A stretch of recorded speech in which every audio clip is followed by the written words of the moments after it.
करायचं असं. गुडघं तेवढे वाकू देत नाही. मग इतकं वागायचं एवढं एवढं हळूहळू हळू 1 2 3 4 5. आज 2-3 दिवस एवढं केलं, पुन्हा खाली न्यायचं, मग पुन्हा थोडंसं खाली करून पुन्हा नाही झालं तर इतकंच करायचं एवढं एवढंच. 1 2 3 4 तुम्ही बघा करून 1 2 3 4. जास्त हे 8-15 दिवसांनी होऊन जाईल तुमचं, ॲटोमॅटिक होऊन जाईल. त्याचं ॲटोमॅटिक करायचंच नाही, ऑपरेशनच करायचं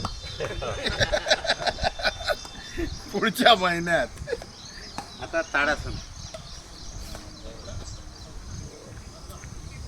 आता ताडासनामध्ये आपल्याला या पौचावर उभं राहायचं आहे आणि आपली जी येडी आहे म्हणजे टाक आहे ते वर उचलायचं.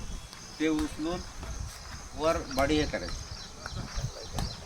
हे अशी हे करायची, कानाला हे लावायचं आणि हळू श्वास घेत